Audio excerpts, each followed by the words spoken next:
Hello and welcome to Next Steps for Seniors, Conversations on Aging. I'm your host, Wendy Jones, and our topic today is warning signs for seniors if elder abuse could potentially be happening. We want to share information with you right now that will help you look for those warning signs, pay attention to the symptoms, and know ahead of time so you don't get taken advantage of. And our guest in the studio today is Sheila Cote. She is the Director of Senior Services here in Michigan, and we need to know these warning signs. We need to know what to do when it happens, but more so paying attention. And I just want to tell a quick story. I had a gentleman who answered the door, literally opened the door wide open to someone who he thought was a DTE worker. And he wasn't a DTE worker. So I just want you to know you do not ever have to open that door. And I highly recommend the doorbell, the Ring doorbells, because they can track. In fact, they ended up finding these guys because of the Ring doorbells. So this is so important, but these are the types of things we're going to talk about right now. So Sheila, thank you for being with us. I hope you're doing well today. Absolutely. Yes. Share it with Thank you for having me. Absolutely. Share with our listeners some of those warning signs that you're aware of that they need to know. Sure. So some of the warning signs that we see are individuals or older adults who are isolated. Obviously, if you see bruises or signs of physical abuse, they're hesitant to talk about things with you. They don't want to share it. They're holding back information, or it seems like they're hesitant. They don't want to talk around when family members are present. They become very quiet. They blame themselves for things like, oh, I must have forgot that, to pay that bill, or I didn't see the notice come in. But that could be signs that there's some financial issues going on.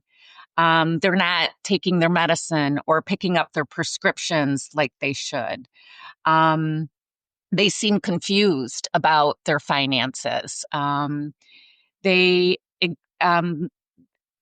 could withdraw, not seeing themselves, not want to talk much. Those are all some signs or changes in behavior that, prior to this, they were friendly and talkative, but all of a sudden they're very quiet and don't want to, talk to anybody. Those could be signs of that somebody's being taken advantage of. One thing that I want to talk, directly to older adults about as well is family members. Family members who are coming to them for money, or you're helping them out. It's always your right to do that, but be careful about protecting your interests as well. And if you feel like you're being taken advantage of, like Wendy said, talk to another person in the family, or a trusted friend, or somebody that you can bounce these ideas off of.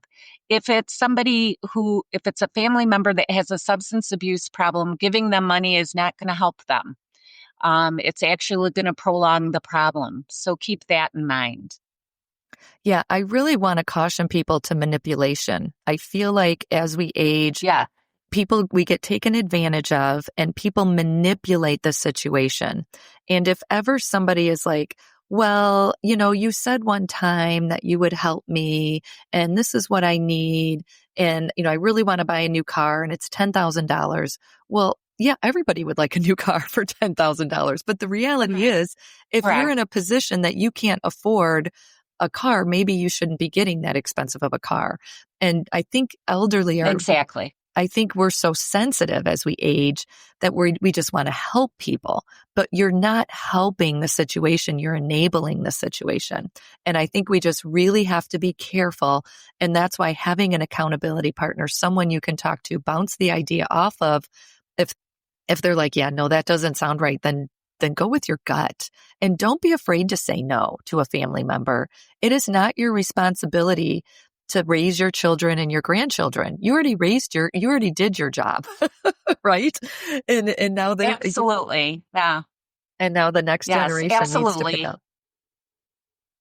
Yeah, and I think that some older adults feel like, well, they're not going to come around and visit me anymore, and they're lonely, and so they want to please that family member or caregiver, and by giving them money. But keep in mind that that's not a genuine concern for your well-being, and you've lived your life, you've worked hard, you deserve to live those years without financial debt and worry and concern. So you have to be an advocate for yourself as well. And Wendy's absolutely right. It's okay to say no. Sheila, let me ask you this question. What is elder justice? Yeah. So back in March of 2023, Macomb County, we developed an Elder Justice Alliance group of Macomb professionals, and we meet monthly to part of the group discusses cases that come in of elder abuse, neglect, or exploitation. And we try to wrap services around the victims, and we provide the support that they need in the community. We also look at older adults who might be at risk for abuse, neglect, or exploitation. For example, they live alone and they don't have any supports. So we try to implement supports in the home so that they're safe and so that they feel secure in their environment, and that they don't fall victim to exploitation or abuse or neglect. It's a great group. We have law enforcement that participate. We have the prosecutor's office. We have senior center directors. We have senior providers in the community that sit in this work group. And we really look at the whole system of reporting and investigating these cases to see if we can make them more efficient. The process in place isn't perfect. And unfortunately, some of the cases fall off, and then victims get re traumatized or re victimized. So we're really trying to look at the system as a whole and make sure that we are keeping our seniors safe so that they can age in place and live comfortably and enjoy their families, but are safe in doing so. So that's really what that task force is about. And that task force is what led us to apply for this grant that we received. Okay, well, I am very grateful for what you're doing. Thank you for bringing awareness. Thank you for educating our families and seniors. And thank you for having these committees and all these people that are looking at the problem from a large scale. It is a very big problem. And I just want to tell all of our listeners, please do not live in fear. Just live educated and knowledgeable. Just if it doesn't feel right in your gut, it's probably not right.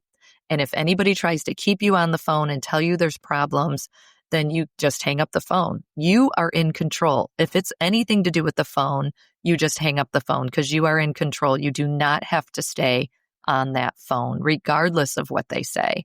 And you also don't have to answer your phone or open your door. Now, of course, we don't want you to live in fear, but that's why we're saying be aware. You know when something looks good and you know when something looks bad. You've been around a long time. There's a lot of wisdom in our seniors, and I'm very grateful for you. Thank you for tuning into Next Steps for Seniors, Conversations on Aging. We will be back with you with more information and topics as it relates to you and the next steps of your life. Hi, I'm Wendy Jones, host of Next Steps for Seniors, Conversations on Aging podcast. Did you know that over 25 million Americans experience bladder leaks? Incontinence can happen to anyone at any time. And when it does, incontinence products are a necessity. But it can cost hundreds of dollars per month to purchase these products, which is why we're partnering with Airflow Urology to help you. Airflow Urology provides medical-grade incontinence care essentials like adult briefs, male guards, catheters, and more for free through your insurance. With Airflow, your favorite bladder control supplies are sent right to your doorstep with discreet monthly deliveries. Customers have reported close to $200 a month in savings with Airflow Urology, and over 2 million people have trusted Airflow. You can verify your insurance benefits by going on and filling out a quick 2-minute form. Check your eligibility. Visit aeroflowurology.com. That's AEROFLOW urology.com.